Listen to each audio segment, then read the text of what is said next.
Hi, everyone. I'm Stan Mallow. Welcome to Paranormal Yacker. My guest in today's show is Indrani Sinha, Public Engagement Director for the Michael Newton Institute. I'll be talking with her about the Institute, life between lives, and spiritual hypnotherapy. Indrani Sinha, welcome to Paranormal Yacker. Hi, Stan, and a very, very warm hello all the way from sunny Dubai. Hello back to you. Dr. Newton was a highly acclaimed international spiritual regressionist known as a pioneer of afterlife exploration and wrote the best-selling books Life Between Lives and Destiny of Souls. Could you, Indrani, tell me when and how Dr. Newton's interest in exploring the spirit world came about? So, as a student of Dr. Newton, one of the key understanding we have is, as you know, he came from the world of clinical psychology. He's what we call a person who came from the old school of known structured therapeutic realm, who went into this realm of spiritual hypnotherapy because of the kind of clients and the kind of sessions he was having. And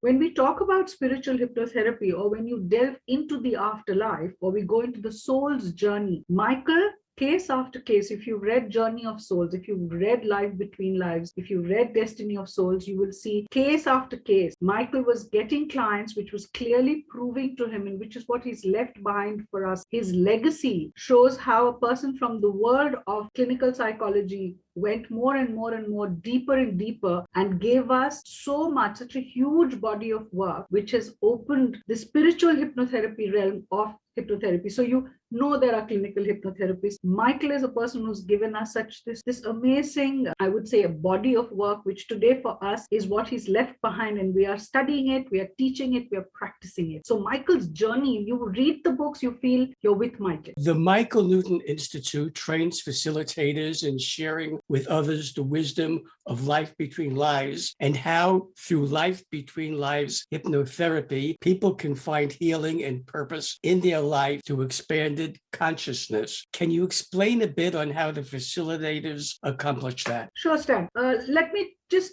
deconstruct this a bit. So when a person is coming to us, I'm a therapist, and you come to me with an issue or a problem. If I understand, and a human being understands conscious mind, subconscious mind. Most people who are coming to a hypnotherapist or a regression therapist, that's the understanding they come from. But there is one question which a lot of people delve into, they kind of ask about it, which is soul consciousness. The beauty of the Life Between Lives hypnotherapy program, when someone is doing that session, I call it an experience. It's a spiritual experience for the therapist as well as for the client. So any kind of existential question, any kind of thematic issues, patterns in your life, recursive matters in your life, any obstacle which is constantly appearing in your life in various forms, makes a person start to question. And when you question, your conscious mind starts to guide you inside. And at that time, when you do a LBL session, I don't know, Stan, if you've ever experienced one, the briefing that the therapist and the client does, in itself, we explain to the client that in the session, you will answer all those questions. Who are those people you want to know about? What relationships are you dealing with which are making you seek more clarity? What does the soul know that the conscious mind is finding difficult to process and understand or have that sense of awareness? So when you do the LBL session, the therapist guides the client into this realm where the client's conscious mind journeys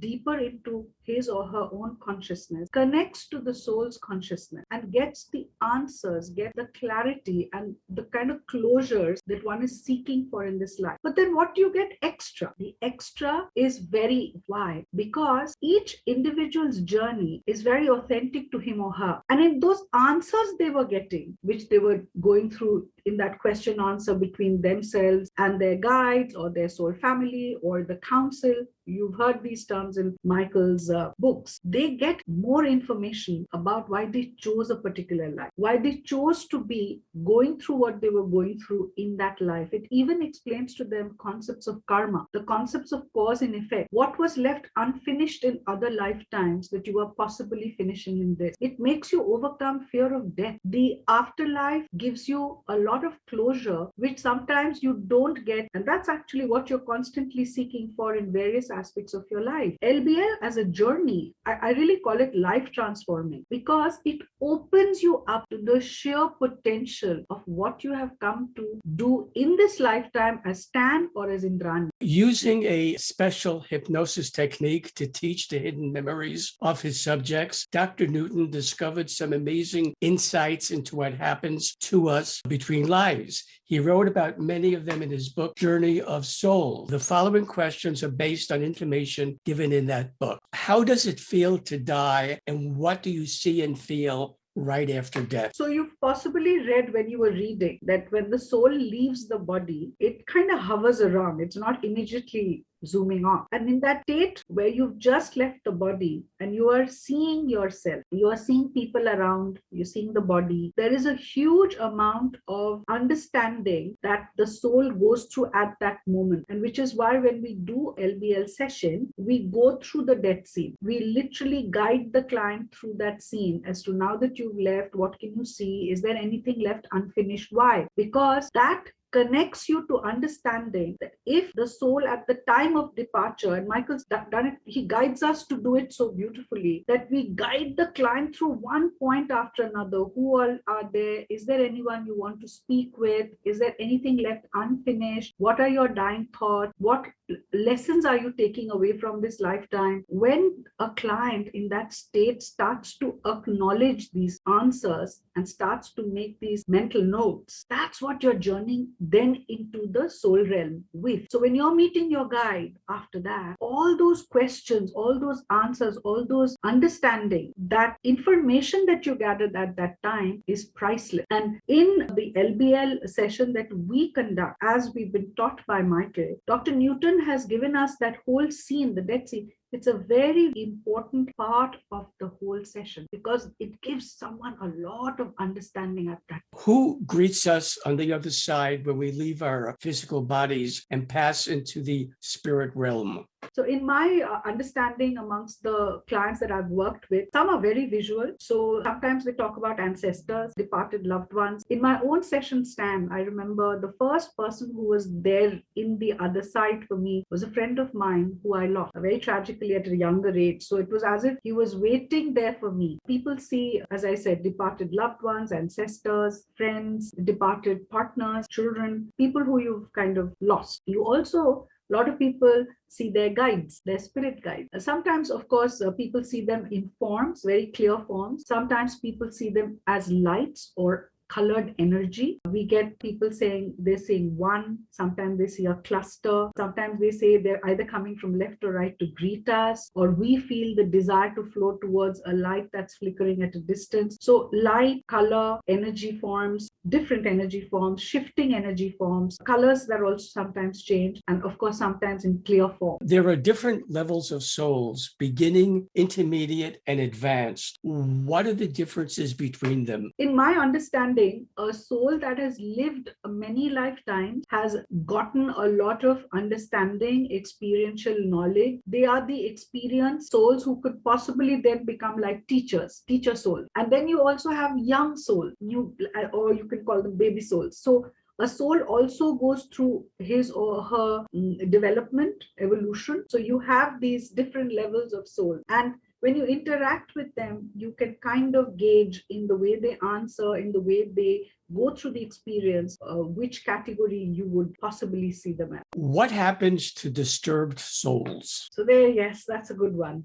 So, when you ask the question, disturbed souls, disturbed itself has got so many aspects to it. It's such a layered term because disturbed in what sense? Was the person someone who went through very many lifetimes with a lot of abuse? Or are you talking about a soul who lifetime after lifetime chose lifetimes where there was a lot of trauma and was never getting closure? So it would be very interesting that why is then the soul having a recursive thing of again and again coming back lifetime after lifetime into very disturbed or very toxic life? Why is the soul choosing that? Is that something that we've seen that, when you don't get your learning in one lifetime and you kind of take on theme lives to kind of complete whatever it is that you need to crack for yourself, and that's when the evolution of the soul begins. Disturbed souls also then, if they've had a very traumatizing immediate past life and in the soul realm during life between life, the session with the council or the meeting with the guide, there's a lot of question and answer. And you have to very compassionately hold space for the client while the soul gets through that, especially if the death has been very traumatic. After one passes over, what is the process involved in choosing another body when they return to Earth, to the physical plane? So that's the life selection zone, and or call it the stop. If you're on a train, that's one of the stops that you get off at. So this is very interesting. I've had clients who've said that they see it in like movies. So you're seeing a trailer of a film and you're seeing a trailer of another film, and then you're kind of getting to choose. A lot of time your guide is there present with you to help you choose. Some clients give us a lot of details where they choose the body, the shape, the skin color, the sex. Do they want a male life or a female life? And most of the time, what we've seen stand, it has a lot to do with what am I going to accomplish in that lifetime. That is why I'm choosing that body. So the life selection zone, it's guided, but it is you who's, the soul is deciding. So if I have come as Indrani, I chose to come as Indrani. I chose to be born to the parents I was born to, or the experiences that I went through to be who I am today. And it's in accord with my soul's purpose. So it's that. The accordance or the resonances with your soul's purpose. And your guide helps. Your guide is present there. In most cases, there are some who kind of decide rather quickly. That whole life selection part of their session tends to be very quick. When someone from the spirit world returns to the earth plane in another body and a loved one from their previous life passes, obviously they cannot greet that person because they have already reincarnated. Is this explained by someone on the other side to the recently deceased soul? So if I'm understanding right, you're talking about me meeting someone from another lifetime in this lifetime, but in another form. Yeah, because many times, like you said previously, about being greeted by loved ones. But what if that loved one has already reincarnated? No. That's a very good one you asked, because we've had these kind of questions asked to us too. So let's say my mom's passed away long ago. But when I went into my LBL session, I did encounter mom. So the question would be, but hasn't she reincarnated already? Even if she's reincarnated, a part of the soul's energy is there in the spirit world. That's what you'll go and meet. When, where, and how can someone recognize if a person they meet is a true soulmate? So you do know you can have more than one soulmate. Yes. Firstly, when you connect with a soulmate, my understanding is your soulmate is one soul or the soul who hugely contributes to the growth and evolution of your soul. So a soulmate necessarily doesn't have to be someone who's always showing you a lot of love and support. They may be those souls who come into your world, your environment, who test you, who push the bar with you. And when they do that, they kind of make you tap in more and more to your own soul potential so that you can shine brighter. You can be more in oneness with your own soul purpose. So that individual is also your soulmate. Doesn't always come with a lot of cushioning and love. Sometimes there's tough love also, and that can be a soulmate too. But they are huge contributions to who you evolve into and how they help you connect more and more with the purpose of the journey that you've come on as a soul in this lifetime. In Destiny of Souls, the follow-up to Journey of Souls, Dr. Newton wrote about 70 case histories of people who were regressed into their lives between lives. I would now like to ask you about some subjects covered in that book. Here goes. What is the difference between a soulmate and a spirit guide? So a spirit guide is this evolved soul. It could be a master. A lot of times we have seen people who come from religious backgrounds, even seeing their spirit guide as a religious figure, one of the gods or goddesses or angels, depending on the kind of background you're coming from. A very loving, a very wise, advanced soul who's your guide and has been your guide across lifetime. You can have more than one spirit guide. It's not necessary that it's the same guide each and every time. The thing with the spirit guide, in your meeting, you automatically feel that love, that support. Even if your guide is reprimanding you or trying to correct you about something, or even guiding you about something that needs to be addressed, it's always coming from that realm of love, support, guidance, advice. So it's a wiser, more evolved, very advanced presence who's there. With your soulmate, it doesn't necessarily have to be someone that heightened in their level of awareness in my understanding. So your spirit guide, when you meet your guide, you will understand this sense of knowing, a sense of comfort, a sense of feeling very safe. You immediately feel, here's that person, I know you, that kind of a feeling. But it's coming with a lot of wisdom, a lot of support. You feel very safe, very secure, very loved in the presence. With your soulmate, it could also be someone pretty much at par. The spirit guide is decidedly, definitely someone I've always felt is a much wiser, much advanced soul. In what ways do spirits connect with and comfort the living? As in, how do I, if I understood your question right, Stan, how would I feel or sense a spiritual presence comforting me? Yes, correct. Can I share a very personal experience? Sure. I was in Calcutta those days in India, and my godfather passed away. I was living with him at that time. And a very strange experience happened. We've always heard that, sometimes your ancestors could also be one of your guides. Now, this is all happening, and then I'll tell you why the connection. So when he passed away, we were having a very difficult time finding a place or a venue in which we could have the prayer meeting. We were just not being able to find a place. And in our community and custom, it is done on the 13th day. So I can't play with the date. And I happened to be sitting and praying in the house, pretty upset. I said, what are we going to do? Where are we going to do it? And I literally heard a voice say, do it at home. And it's an apartment, and we know so many people. So the whole logistics was a bit overwhelming for me. When I look back in hindsight, it is so mystic. Too many coincidences. Everything fell into place. People came in batches without us realizing how they did that. So at no given time did we have people spilling out of the apartment and hassling or inconveniencing others. Years later, when I was doing my LBL, I encountered him. And in that encounter, in the session, I had asked that I constantly felt supported. I constantly felt as if it was being orchestrated and taken care of. He says, of course it was taken care of. He says, everything that happened that day, which you kept thinking is a coincidence, was never a coincidence. I'm getting goosebumps as I talk to you. It was literally taken care of. Now, if I think, and I want to tell you, I have lost count the number of times I've felt the presence of my guides guiding me, be it during a crisis, be it during an accident, be it during a situation where I'm needing support. Sometimes I've had no reason, a good smell in my space. I can't understand where the smell's coming from. It stays for a bit and then goes away.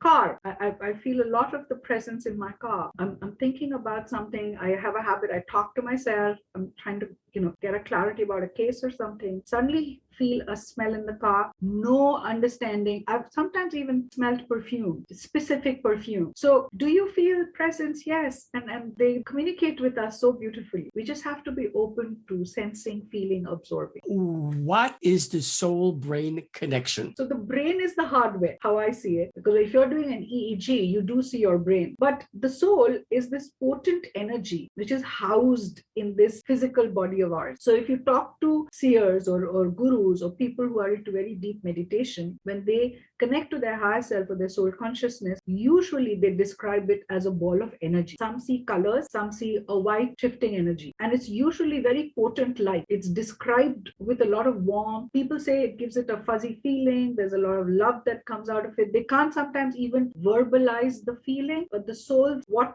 keeps you and I the way we are right now, because if this soul exits the body, then it's just another body. So the brain absorbs that energy of the soul and allows us to function. So if I go a little layered from there, Stan, you have your conscious mind, your subconscious mind, and you have your soul consciousness, right? Now in the mind is the software, the brain is the hardware. So the mind, which is the software, is being programmed or being, I don't want to use the word controlled, but let's just say governed by the soul. So when we go into deep meditative state or when we go into hypnotic trance, we connect to our soul's consciousness. And then the learning goes into the conscious space, which processes it, judges it, analyzes it, governs or guides the brain to start activating accordingly. Should viewers of Paranormal Yacker want to learn more about the Michael Newton Institute, train to become an LBL facilitator, or find one near them, or buy one of your publications, how do they do that? So anyone who wants to study LBL, become a facilitator, or even experience LBL session, session, please go to the Michael Newton website. And all you need to do is Google it. You'll go to our website. Once you're in the Michael Newton website, it's very beautifully explained there. Go to find a facilitator and just type in your address as to whichever location you're in. So let's say you're looking for a facilitator in Dubai. You don't know my name. You just put in Dubai,